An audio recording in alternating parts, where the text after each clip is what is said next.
हा प्रश्न magnetic material या चॅप्टरवर सीईटी 2017 आणि 2024 ला आलाय. A bar magnet has length 4 centimetre, cross sectional area 2 centimetre square and magnetic moment 6 ampere meter square.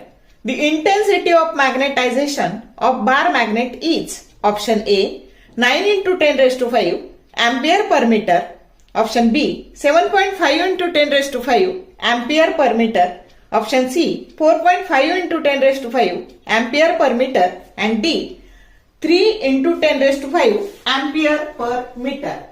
तुम्हाला हा जो रॉड दिलेला आहे किंवा मॅग्नेट दिलेला आहे त्याची लेंथ 4 सेंटीमीटर आहे, म्हणजे मीटर मध्ये ती झाली 4 into 10 raised to -2 मीटर.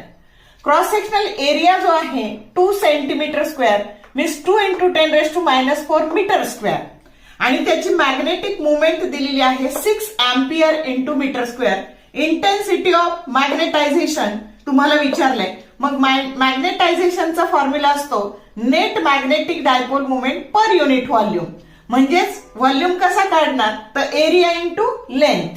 मग आता याचा जर दोन्हीचा गुणाकार केला तर 4 to the 8 into 10 raised to -6, म्हणजे हा झाला व्हॉल्यूम आणि मॅग्नेटिक डायपोल मुवमेंट ही 6 आहे.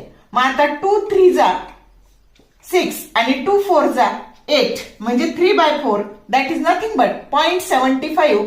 हे -6 डिनॉमिनेटरच्या न्यूमरेटरला गेले ते प्लस झाले आणि म्हणून 0.75 इंटू 10 raised to 6. पण ऑप्शन काय दिलाय तर तो दिलाय 7.5 into 10 raised to 5 ampere per metre, जो करेक्ट ऑप्शन बी आहे. आता कधी कधी तुम्हाला हा व्हॉल्यूम न देता तुम्हाला मास देतात, डेन्सिटी देतात आणि मॅग्नेटायझेशन विचारतात किंवा त्यालाच इंटेन्सिटी ऑफ मॅग्नेटायझेशन असं म्हणतात. मग कधी एरिया आणि लेंथ देतात, तर जसं दिलं तसं सबस्टिट्यूट करायचं आणि सोडवायचं. समजलं? शॉर्ट व्हिडिओ आवडले लाईक करा, शेअर करा, कमेंट करा. For more useful tips and tricks keep watching wings of physics. Thank you very much.